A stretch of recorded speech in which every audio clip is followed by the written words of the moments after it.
कि ऐसा नहीं है कि जो मैं कह रहा हूं सिर्फ वही ठीक है और जो बाकी कह रहे हैं सब गलत है। मैं ही हूं एक नेशनलिस्ट, बाकी सब एंटी नेशनल है। ये इस देश की विचारधारा और संस्कृति नहीं रही कभी। सवाल यह है कि मुझे और आपको, हम सबको सोचना यह है कि अब जाना किधर है इस देश को।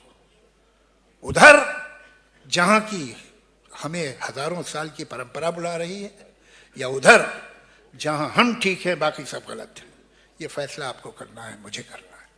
नागरिक का राजनीतिक लोगों से भी ज्यादा बड़ा फर्ज है कि वो उसके खिलाफ आवाज उठाए और कहे कि मैं भारत का नागरिक हूं, मुझे तुम्हारा जो भारत तुम बता रहे हो वो नहीं चाहिए, मुझे अपना वही भारत चाहिए जो हजारों साल से था।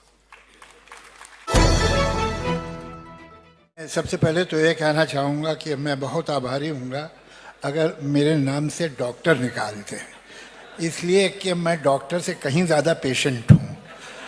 ये एक दो यूनिवर्सिटीज़ हैं जिन्होंने मुझे डॉक्टरेट दे दी है, मगर उनको बहुत सीरियसली लेके अपने नाम में नहीं लगा लेना चाहिए। तो मुझे सिर्फ जावेद अख्तर कही है। यहाँ इतने बड़े बड़े नेता विराजते हैं कि सबका नाम लेना तो शायद इतना समय गुजर गया है, पॉसिबल नहीं है। लेकिन शरद पवार जी, फारूक अब्दुल्ला साहब, थोराट साहब, हमारे प्रफुल्ल भाई, अजीत पवार साहब और बाकी लोग जितने माननीय लीडर बैठे हैं, सबको मैं नमन करता हूँ, सलाम करता हूँ। और बहुत मैं शुक्रगुजार हूँ, आभारी हूँ कि मुझे यहाँ शरद पवार अपना छगन भुजबल साहब ने बुलाया। मैं जब यहाँ बैठा हुआ था तो एक बात मेरे ध्यान में आई और मैं आपसे शेयर करना चाहता हूँ।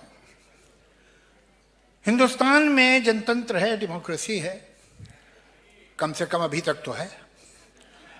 लेकिन जब हम निकलते हैं इस देश से और मेडिटेरियन कोस्ट तक चले जाते हैं तो हमको जनतंत्र नहीं मिलता। ऐसा क्या गुण है हम में, ऐसे क्या हीरे टके हैं कि हमने जनतंत्र को रखा और उसकी जड़ें हमारी धरती में इतनी गहरी उतर गई हैं कि आज उखाड़ने वाले उखाड़ नहीं पा रहे हैं। क्या वजह है? उसकी वजह यह है कि हम हजारों साल से जनतंत्र के लिए तैयार हो रहे थे, हमारी ट्रेनिंग चल रही थी। ये विचारधारा, ये संस्कृति ये कहती है देश की कि चार बातें मेरी ठीक हैं, हो सकता है चार बातें इनकी भी ठीक हों, चार शायद ये भी ठीक कह रहे हो, कुछ बात मैं इनकी मान नहीं रहा हूं, लेकिन हो इनका भी पॉइंट ऑफ व्यू है, इनका भी एक विचारधारा है।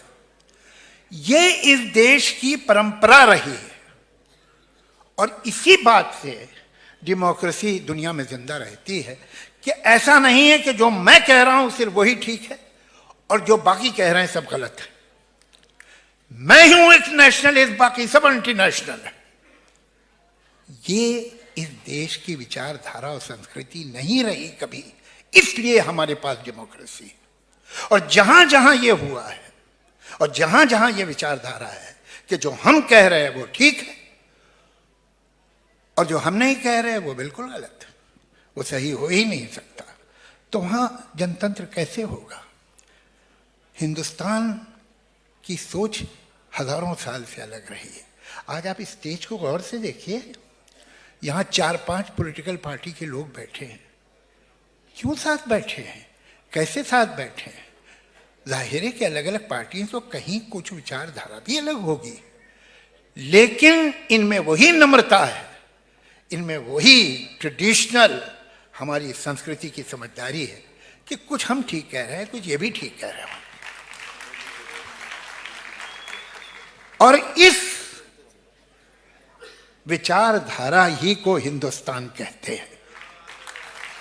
इस मंच पे हिंदुस्तान बैठा है। मैं आभारी हूं कि मुझे यहां बुलाया गया है। लेकिन आज आप देखते हैं कि यह भी कोशिश है कि ये जो रंगारंगी है, ये जो विभिन्नता में एकता है, इसे खत्म किया जाए, इसे मिटाया जाए। हमें वैसा बनाने की कोशिश है जैसे हमारे पास पड़ोस में लोग हैं। मुझे तो नहीं बनना वैसा।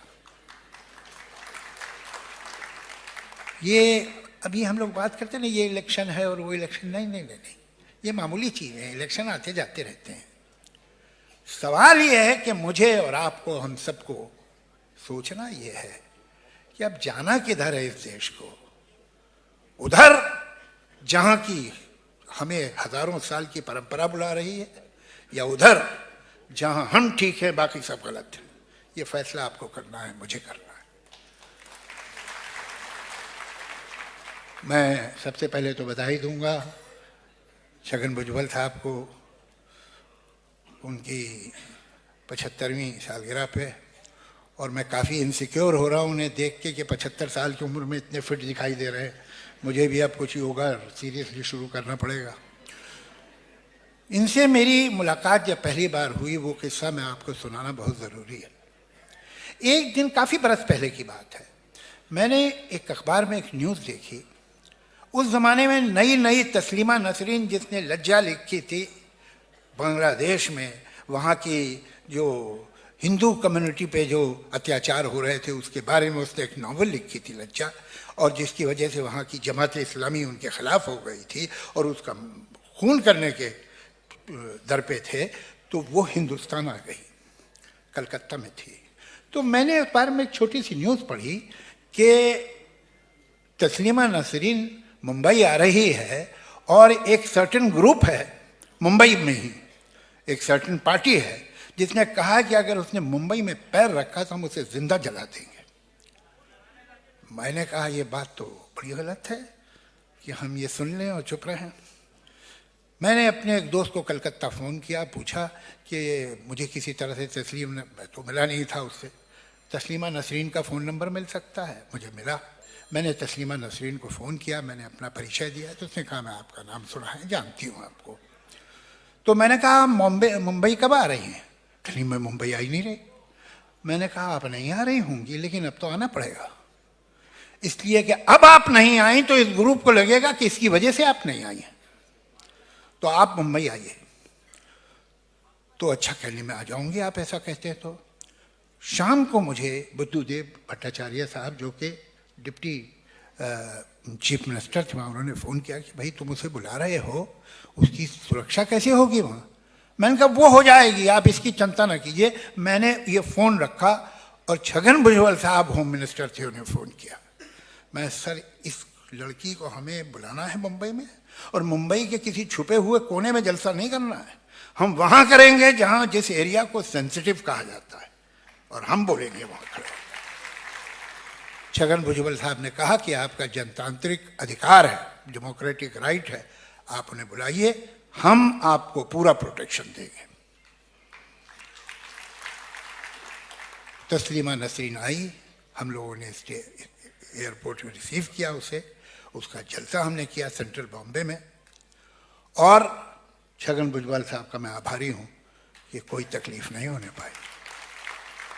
ये हमारी रिलेशनशिप की बिगनिंग थी, और ये एहसान जो है उनका मैं भूल नहीं सकता हूँ, इसलिए कि ये पॉइंट जो है, जब फंडामेंटलिस्ट फोर्सेस, जब राइटिस्ट फोर्सेस, जब सांप्रदायिक ताकतें अपना सर उठाती हैं, हम किसी पार्टी के नहीं हैं, मैं किसी पार्टी का नहीं हूँ, लेकिन एक नागरिक का राजनीतिक लोगों से भी ज़्यादा बड़ा फर्ज है कि उसके खिलाफ आवाज़ उठाए और कहे कि मैं भारत का नागरिक हूँ, मुझे तुम्हारा जो भारत तुम बता रहे हो वो नहीं चाहिए, मुझे अपना वही भारत चाहिए जो हजारों साल से था। मैं बहुत बोलने वाले हैं, मैं आप लोग का ज़्यादा वक्त ज़ाया नहीं करना चाहता, लेकिन जिस तरह मैं इस स्टेज पे हज़ारों बार बैठा हूँ, और जब यहाँ बैठते हैं तो ऑडियंस की तरफ देखते हैं, मैंने तो इतना भरा हुआ ये ऑडिटोरियम कभी देखा नहीं था, और इससे मालूम होता है कि आपके दिल पे कितना बड़ा कब्ज़ा जमाए हुए हैं छगन भुजबल साहब। तो सालगिरह की, जन्मदिन की भी बधाई, और इस ताकत की भी बधाई जो दिखाई दे रही है। Thank you.